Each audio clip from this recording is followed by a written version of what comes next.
Completing sentence যাদের কাছে কঠিন মনে হয় তাদের উদ্দেশ্যে দায়িত্ব নিয়েই বলতেছি যে এই আজকে যে ৩টা স্লাইড নিয়ে আলোচনা করব এই পর্বে বা এই ভিডিওতে, এই ৩টা স্লাইড তোমরা যদি মনোযোগ সহকারে দেখো, এরপর তোমাদের এই টপিকটা নিয়ে আশা করছি কোনো রকম প্রবলেম থাকবে না। পাশাপাশি আমি কি করব, লাস্টে গিয়ে একটা হলো তোমাদের বোর্ড কোশ্চেন সলভ করাবো এই ৩টা স্লাইডের উপর বেস করে। এরপর তোমরা ইজিলি বুঝতে পারবা যে আসলে কমপ্লিটিং সেন্টেন্স নিয়ে যে এতদিন টেনশন করছো বা পারো না, এটা আসলে তোমাদের সলভ হয়ে যাবে। দেখো এখানে যদি আমি আলোচনায় যাই, যে প্রথমে কি লিখছি টু বা টি ডবল টু, এটা যদি থাকে তাহলে কিভাবে তুমি অ্যান্সারটা লিখবা এটা আমি একটা বুঝাই, সবগুলোর জন্য এটা কাজ করবে। যেমন আমি একটা এক্সাম্পল দেই, হি ইজ টু কুইক। এরপর ধরো এরকম শূন্যস্থান দেওয়া আছে। তাহলে তুমি যদি দেখো এটা তো কমপ্লিট নাই, সেন্টেন্সটা কি কমপ্লিট না? এই সেন্টেন্সটা কিন্তু কমপ্লিট না, ইনকমপ্লিট আছে, অর্থাৎ অসম্পূর্ণ অবস্থায় আছে। যদি এই অসম্পূর্ণ অবস্থায় যদি এই উপরের যে হেডলাইনগুলো আছে এগুলোর কোনোটা থাকে, যেমন প্রথমটা যদি দেখে, প্রথমটাতে কি আছে টি ডবল টু, তাহলে তোমাকে তুমি যেভাবেই চিন্তা করো না কেন অ্যান্সারটা, তোমাকে অবশ্যই ফরম্যাটটা ফলো করতে হবে, অর্থাৎ তোমাকে টু প্লাস জি1 এটা আনতে হবে। তাহলে অ্যান্সার লেখার জন্য তোমাকে অবশ্যই প্রথমে টু আনতেই হবে। তাহলে হি ইজ টু উইক, সে এতই দুর্বল যে সে কি করতে পারে না, হাঁটতে পারে না। তাহলে এখানে তোমাকে এটা নেগেটিভ করা যাবে না, জাস্ট স্ট্রাকচার অনুযায়ী করতে হবে। টু এর পরে একটা কি আনতে হবে, ভার্ব আনতে হবে। তা কোন ফর্মে? বেস ফর্মে।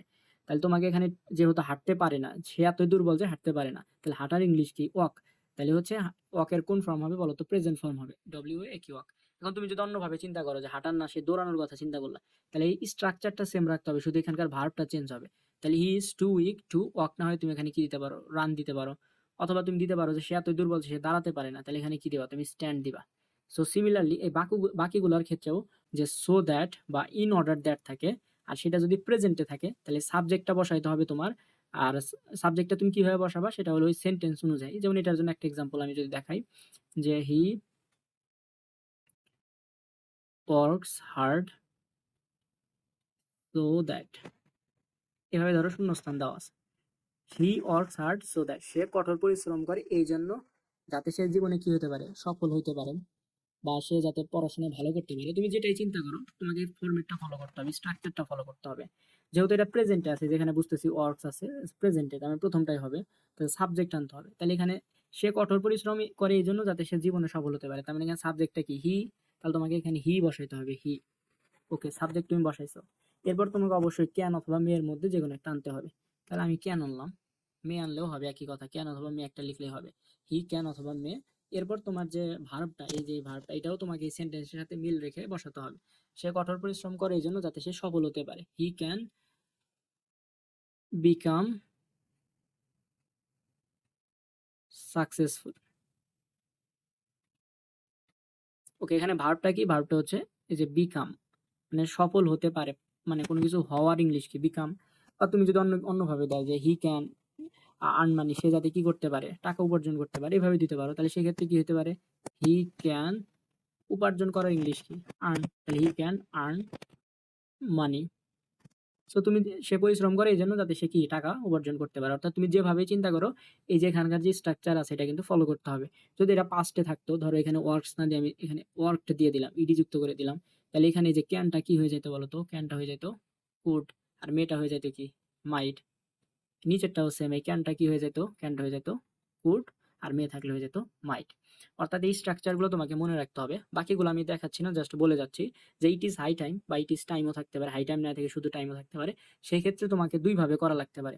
একটা হলো তুমি যদি সাবজেক্ট দিয়ে করো তাহলে অবশ্যই সাবজেক্টের পরে কি করতে হবে? ভার্বের পাস্ট ফর্ম আনতে হবে।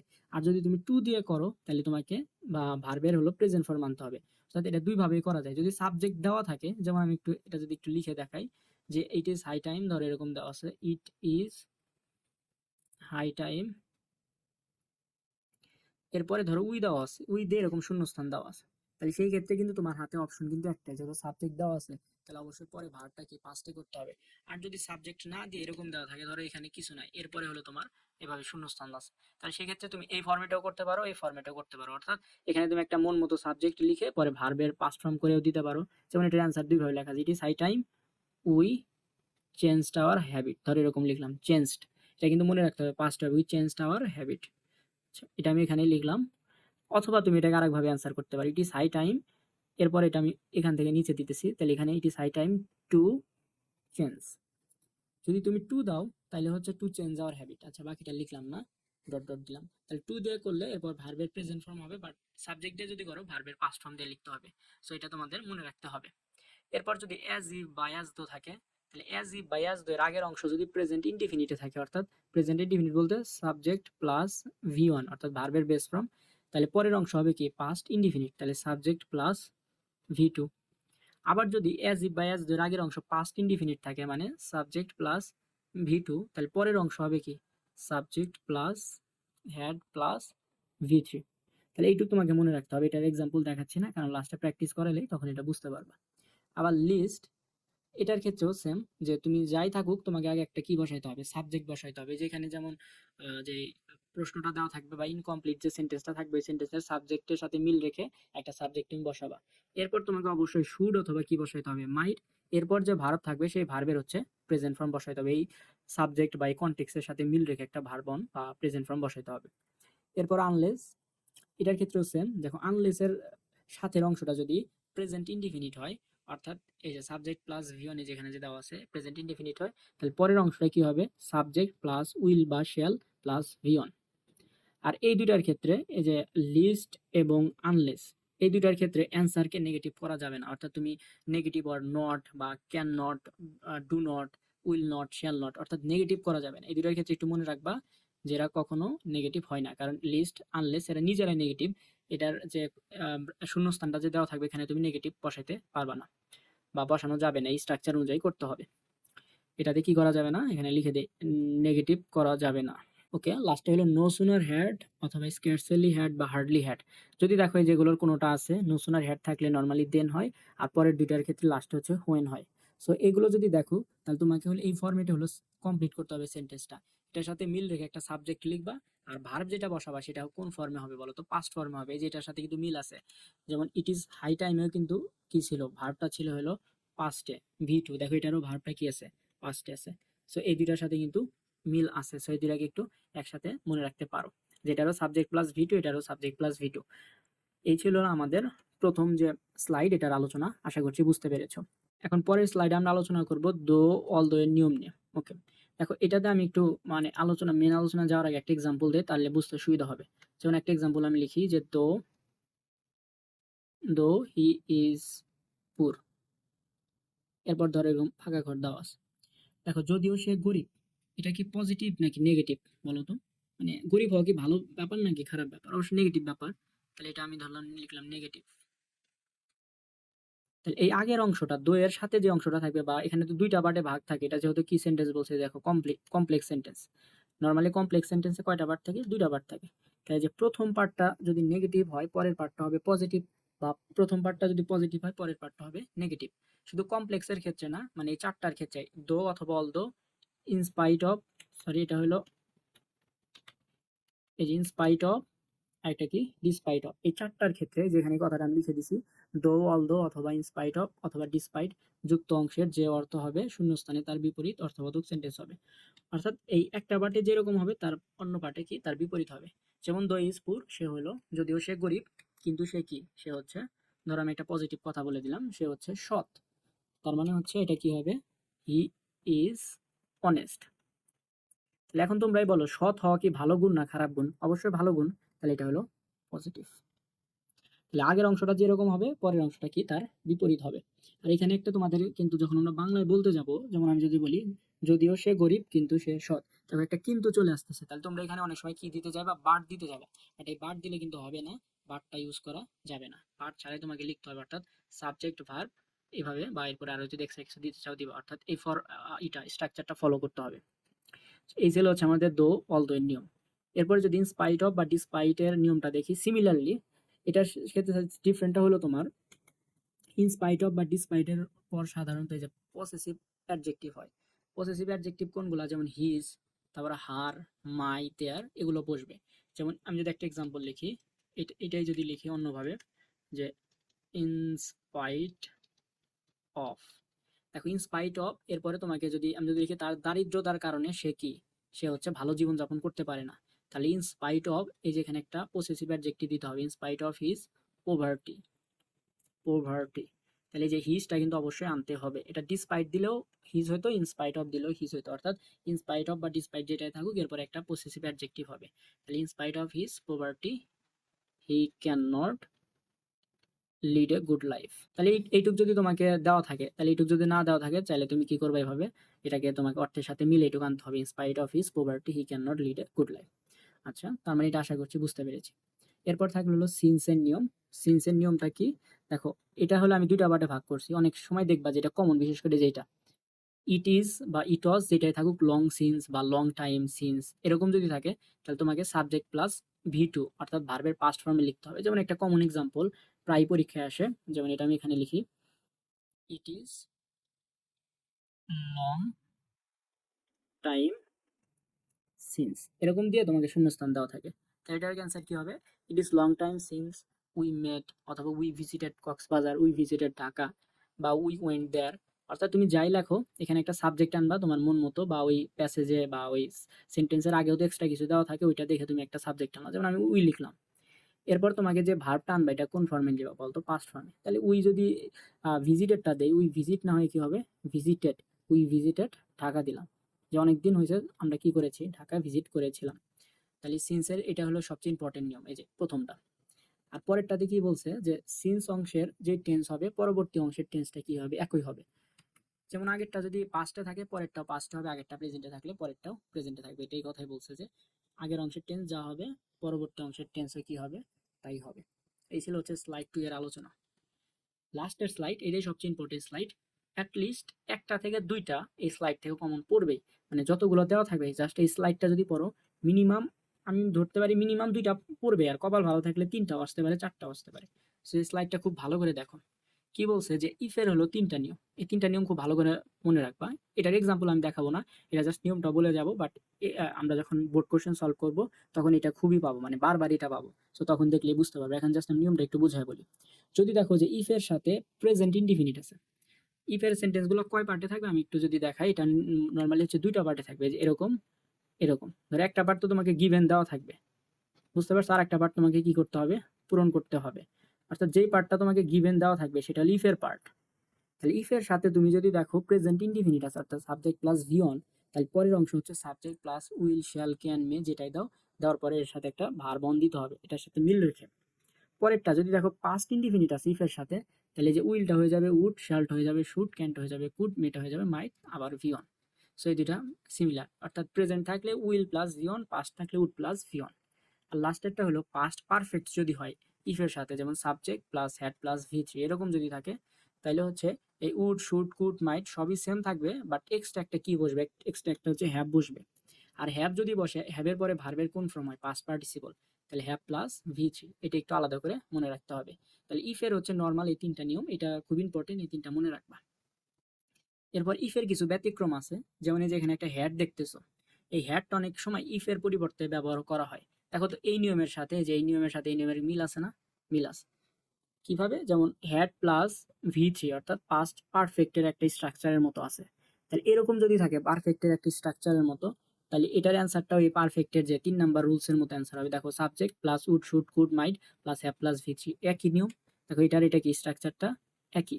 অর্থাৎ শুরুতে যদি হ্যাড থাকে এবং সাবজেক্টের পরে যদি পাস্ট পার্টিসিপল হয় ভার্বের, তাহলে এটাও কি এটার যে নিয়মটা এটারও কি সেম নিয়ম। ওকে, এটা একটু মনে রাখবা। এরপরে দেখো এই যে 3 নাম্বার নিয়মটা, এই যে 3 নাম্বার নিয়মটা, এই যে এই নিয়মটা, এই নিয়মটা, এটা যদি তোমার বাম পাশে থাকে অর্থাৎ ইফ যুক্ত অংশের ছাড়া থাকে, অর্থাৎ যে দুইটা পার্ট থাকে, ধরো এই পাশে তো ইফ থাকার কথা, বাম পাশে নর্মালি ইফ থাকে। এবার কি হলো, ইফটা বাম পাশে থাকলো না, বাম পাশে হচ্ছে এই স্ট্রাকচারের সেন্টেন্সটা থাকলো, এবং লাস্টে কি থাকলো? Provided that. তাহলে তোমার ডান পাশে অর্থাৎ কমপ্লিটেড যে অংশটা কমপ্লিট করতে হবে অংশে কিন্তু ইফ দিয়ে প্লাস পাস্ট পারফেক্টে করতে হবে। এই যে এটা একটু মনে রাখবা। এগুলো প্র্যাকটিসে দেখলেই তোমরা বুঝতে পারবা। সো তোমাদের কাজটা হলো এটা মনে রাখা, আমি একটু পরে প্র্যাকটিস করাবো, এটা দেখলেই তোমরা এগুলো ক্লিয়ার হয়ে যাবা।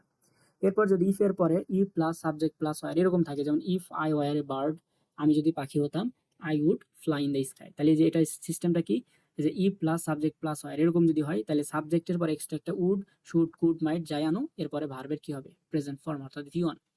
তাহলে এই গেল হচ্ছে ইফের 3টা জেনারেল নিয়ম, আর ইফের 3টা হলো ব্যতিক্রম নিয়ম। এরপর হচ্ছে আই উইশ বা উড দ্যাট এর নিয়ম। যদি কোথাও দেখো আই উইশ দেওয়া আছে, এরপরে তুমি অবশ্যই আই ওয়ার বা আই কুড এটা দিয়ে শুরু করতে হবে। যদি আই কুড দাও তাইলে হচ্ছে একটা ভার্ব আনতে হবে, অর্থাৎ এটা আমি যদি লিখে দেই যে কুড দিয়ে যদি করো তাহলে এরপর একটা ভিওন আনবা, ভার্বের প্রেজেন্ট ফর্ম আনবা। আর যদি আই ওয়ার আনো তাহলে এরকম কোনো ভার্ব আনার প্রয়োজন নাই। কিভাবে? যেমন একটা এক্সাম্পল দিই, যেমন আই উইশ, আমি আই উইশ তারপরে ধরো শূন্যস্থান দেওয়া আছে, আর আগের অংশটা তোমাকে ধরো বলা আছে যে ইংরেজি নিয়ে কোনো একটা প্যাসেজ বা কিছু একটা দেওয়া আছে, যেমন I wish I were an English man. অথবা তুমি যদি কুড দিয়ে করো তাহলে I wish I could speak English. তাহলে কুড দিয়ে যদি করো তাহলে ভার্ব আনতে হইতেছে, আর যদি ওয়ার দিয়ে করো সেক্ষেত্রে আর ভার্ব আনার প্রয়োজন নাই। আর লাস্টেরটা হলো উড দ্যাট, এটাও সেম। এটা যেমন আই উইশ উল্লেখ করা ছিল, সাবজেক্টটা আই, কিন্তু এখানে তো সাবজেক্টটা উল্লেখ নাই। এই উড দ্যাট এর পরে যে সাবজেক্টটা থাকবে সেই সাবজেক্টটা হলো এখানে নিয়ে আসবা, এরপরে তুমি ওয়্যার বসাই দিবা, পরে বাকিটা ওই অনুযায়ী ফিল আপ করে দিবা। সো এই হলো ইফের হলো তোমার হচ্ছে প্রথম তিনটা স্বাভাবিক, পরের তিনটা ব্যতিক্রম, আর পরে হচ্ছে আই উইশ বা উড দ্যাটের নিয়ম। এগুলো আমাদের মোটামুটি হলো তিনটা স্লাইডের আলোচনা, আশা করছি বুঝতে পেরেছো। এই তিনটা যদি বোঝো তাহলে এখন হচ্ছে তোমার এই প্রশ্নটা সলভ করা একদমই সহজ হবে। কিভাবে? দেখো আমি যদি দেখাই, প্রথমে বলছে যে honest is the best policy, সততাই সর্বশ্রেষ্ঠ বা সর্বোৎকৃষ্ট পন্থা। ইফ ইউ মেইনটেন অনেস্টি, এই যে ইফ আছে, দেখো আমি বলছি যে ইফ থেকে তোমার 2 থেকে 3টা কমন পড়বে, তাহলে ইফ এর পর এটা কোন ফর্মে আছে? You maintain. দেখো আমরা যদি আগের স্লাইডে যাই, ইউ মেইনটেন, দেখো ইফ এর পরে present indefinite subject plus view on, তাহলে এটা কোনটার মধ্যে পড়তেছে? প্রথম নিয়মে পড়তেছে ইফ এর। তাহলে পরে কি হবে? Subject plus will shall can may plus view on. তাহলে এটা হলো আমি ইফ ইউ, ইউ দেওয়া আছে তার মানে এখানে সাবজেক্ট হিসেবে ই হবে ইফ, তারপর তুমি একটা উইল দাও, আমি উইল দিলাম বা ক্যান, যেটা ইচ্ছা দাও, সমস্যা নাই। If you maintain honesty you will, এটুকু আমরা লিখলাম। এখন এটার সাথে মিল রেখে একটা আমাকে ভার মানতে হবে। যদি তুমি সততা মেনে চলো তাহলে কি হবা? তাহলে সবার সম্মান পাবা। তাহলে ইউ উইল, পাওয়ার ইংলিশ কি? Get, you will get respect. বুঝা গেছে? বা তুমি যদি অন্যভাবে চিন্তা করো যে তুমি জীবনে সফল হবা, ইউ উইল বিকাম সাকসেসফুল। তুমি যেভাবে চিন্তা করো এখানে একটা তুমি সামঞ্জস্যপূর্ণ বা এটার সাথে যায় এরকম একটা ভার মানবা, এনে এরপরে বাকি অংশ যেভাবে লিখতে হয় এটা লিখে দিলেই হয়ে যাবে। একদমই সিম্পল। এরপর দেখো যে বি নাম্বারটা, এ নাম্বার কমপ্লিট বি, দেখো আই উইশ আছে। তাহলে আই উইশ থাকলে আমি কি বলছি? দুইভাবে করা যায়, আই ওয়ার বা আই কুড। দেখে এটার সাথে কি লেখা যায় যে English is an international language, ইংরেজি একটা আন্তর্জাতিক ভাষা। আই উইশ, আমি ইচ্ছা করছি যে এটা আমি কি করতে পারি, বলতে পারি। তাহলে আই উইশ আই কুড। আর কুড দিলে কি দিতে পারবে? একটা ভার্ব দিতে হয়। তাহলে বলতে পারে ইংলিশ স্পিক, তাহলে আই কুড স্পিক ইট, বা স্পিক ইংলিশ দিতে পারো, আই কুড স্পিক ইংলিশ। বা তুমি অন্যভাবে চিন্তা করতে পারো যে আই ওয়ার দিলেও হবে, যে I were, I wish I were an Englishman. এরপর দেখো C number, it is a long time since. এটার তো একদমই সহজ, এই যে এখানে আমি পড়াইছি সিন্সের নিয়মটা, যে ইট ইজ বা ইট ওয়াজ লং সিন্স বা লং টাইম সিন্স থাকলে সাবজেক্ট প্লাস ভি টু হয়। তাহলে এখন এটার সাথে আমি সাবজেক্ট আনি, ইট is a long time since we, বা অনেকদিন হয়ে গেছে আমরা কি করি নাই, দেখা করি নাই, উই মেট দিতে পারো এ মিট মিট। এটা কিন্তু ভি টুতে আছে। কিসে আছে? ভি টুতে আছে। কেন? কারণ meet, M W T meet, এটার পাস ফর্ম হলো এম এইট। এটা হলো ভি ওয়ান, এটা হলো ভি টু। ওকে, দেখো একদমই সিম্পল, খুব বেশি কঠিন না, অত কিছু চিন্তা করতে হচ্ছে না। এরপর 4 নাম্বারটা, এটা আমি একটু পরে করি, কারণ এটা আমি তোমাকে একটু পরে বোঝাবো যে কিভাবে কি করতে হচ্ছে। আগে যেগুলো নিয়মের মধ্যে আছে সরাসরি। ই নাম্বারটা দেখো, এই যে নো সুনার হ্যাড আছে, তাহলে এটা নিয়মটা মনে আছে, এটা নিয়মটা ছিল সাবজেক্ট প্লাস ভি টু। তাহলে no sooner had he got a piece of leave on the road, তার মানে সাবজেক্ট কি? হি, তার মানে এখানে হি বসাইলাম। এখানে একটা ভার বসাইতে হবে, সেটার পাস্ট ফর্ম হবে। তাহলে no sooner had he got a piece of loaf on the road then, মানে যখনই সে কি পেলো, রাস্তার উপরে এক টুকরা রুটি পেলো, তখনই সে কি করলো? খেয়ে ফেললো, কারণ হি ওয়াজ ভেরি হাংরি, যেখানে হাংরি ছিল। তাহলে হি, ইট হলো প্রেজেন্ট ফর্ম, দিতে হবে কি? পাস্ট ফর্মের নিয়ম ছিল সাবজেক্ট প্লাস ভিটো। তাহলে ইট থেকে কি হয়? এট। তাহলে হি এট। তাহলে এটা হয়ে গেল ই নাম্বারের অ্যান্সার। দেখো এটা আমি একটু দেখা, এটা কোথা থেকে আসছে। এটা হলো তোমার এই যে দেখো, নো সুনার হেড থাকলে সাবজেক্ট প্লাস এই যে ভি টু, এর জন্য আমাদের ইট থেকে কি হলো? এট হইলো। এবার এফ নাম্বারটা যদি দেখি, the old man is very weak he is walking slowly, মানে বৃদ্ধ মানুষটি হচ্ছে খুব দুর্বল, হি ইজ ওয়াকিং স্লোলি, সে আস্তে আস্তে হাঁটতেছে যাতে সে পড়ে না যায়। তাহলে এই দেখো এটাতে কোনো কিছু দেওয়া নাই, কোনো নিয়ম, তাহলে এটাকে আমাকে আনতে হবে।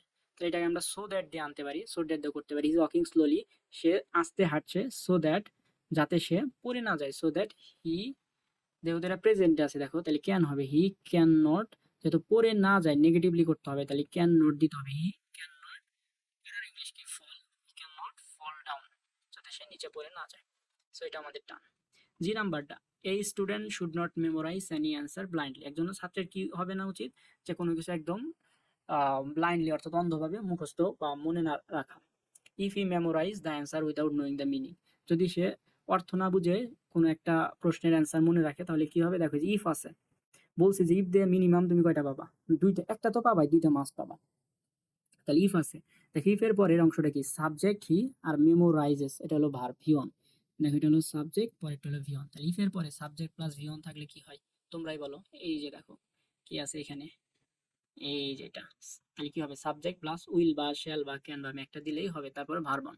তাহলে এটার সাথে মিল রেখে একটা সাবজেক্ট লিখি, ইফ হি মেমোরাইজ, যে হি আছে তাহলে এখানে হি বসাও, একটা উইল দাও নিয়ম অনুযায়ী, এরপর একটা ভার্ব দিতে হবে। এখন এটার সাথে মিল রেখে একটা ভার্ব, যদি সে কোনো কিছুর অর্থ না বুঝে মনে রাখে তাহলে সেটা সে কি করবে, করতে পারবে না, বেশি দিন মনে রাখতে পারবেন না। তাহলে একটা নেগেটিভ চলে আসলো, তাহলে হি উইল নট দাও একটা, he will not memorise it for a long time, যেহেতু এটার ভার্বটা হলো মেমোরাইজ, সো এটার সাথে মিল রেখে আমি মেমোরাইজ দিলাম, he will not memorise it for a long time. এই ছিল আমাদের জি নাম্বারের অ্যান্সার। এরপর হচ্ছে এইচ নাম্বার, এইচ নাম্বার কি বলছে, করাপশন। করাপশন মানে হচ্ছে দুর্নীতি, হিন্ড্রেন্স মানে হচ্ছে বাধা, ডেভেলপমেন্ট অফ আওয়ার কান্ট্রি মানে আমাদের দেশের উন্নতির পথে সবচেয়ে বড় বাধা হচ্ছে corruption. It is high time, এটাই সর্বোচ্চ সময় যে করাপশনটা কি করা, থামানো। তাহলে এটাকে দুইভাবে করা যায়, যদি সাবজেক্ট দিয়ে করো তাহলে এখানে একটা সাবজেক্ট বসাইতে হবে, যেমন it is high time we দিলাম সাবজেক্ট, আর যদি সাবজেক্ট দিয়ে না করো তাহলে টু দিয়ে করতে পারো। তাহলে হচ্ছে এই করাপশনটা কি করতে হবে, আমাদেরকে থামাইতে হবে। তাহলে থামানোর ইংলিশ কি, স্টপ। তাহলে স্টপের কোন ফর্ম বসাইতে হবে, পাস্ট ফর্ম। কারণ আমরা জানি যে সাবজেক্ট দিয়ে যদি করি তাহলে হাই টাইমের ক্ষেত্রে কি হয়, সাবজেক্টের পর ভার্বের কোন ফর্ম হয়, পাস্ট ফর্ম হয়। তাহলে উই স্টপ থেকে কি হবে, স্টপড, উই স্টপড। এখানে তুমি কি দিতে পারো, ইটও দিতে পারো বা করাপশন দিতে পারো, উই স্টপড করাপশন। আর যদি টু দিয়ে করো তাহলে এই যে স্টপ যে ভার্বটা ছিল এটা প্রেজেন্ট ফর্মে হবে, তাহলে টু স্টপ করাপশন। আচ্ছা, এই নিয়মটা কোথায় ছিল, এটা হলো তোমার একদম প্রথম স্লাইডে ছিল, এই দেখো এই যে ইট ইজ হাই টাইম, এটা ইট ইজ হাই টাইম থাকলে কি হবে, দুইভাবে করা যায়, একটা হলো সাবজেক্ট প্লাস ভি টু আর একটা হলো টু প্লাস ভি ওয়ান। দেখো এই স্লাইডের মধ্যে থেকে সবকিছু আসতেছে। তাহলে আমাদের এই নাম্বারটা কমপ্লিট। এরপরে হচ্ছে আই নাম্বারটা, দেখো এটা ইফ এর মধ্যেই পড়ে গেছে, had I earned enough money.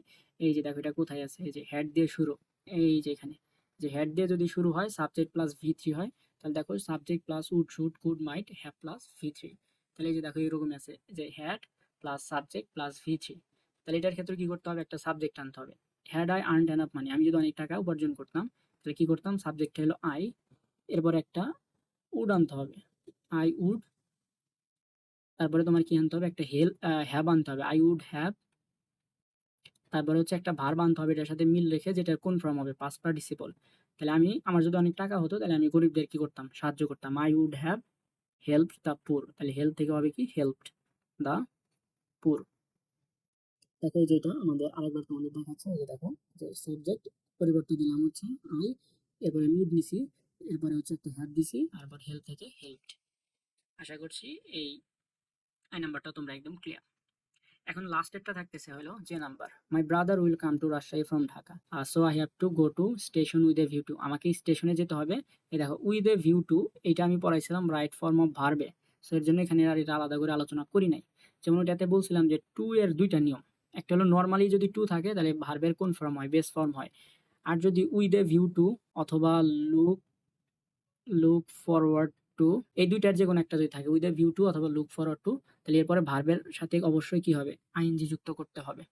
তাহলে এখানে উইথ এ ভিউ টু আছে, তার মানে এখানে যে ভার্বটা বসাবা তার সাথে আইএনজি করে বাকিটা পূরণ করতে হবে।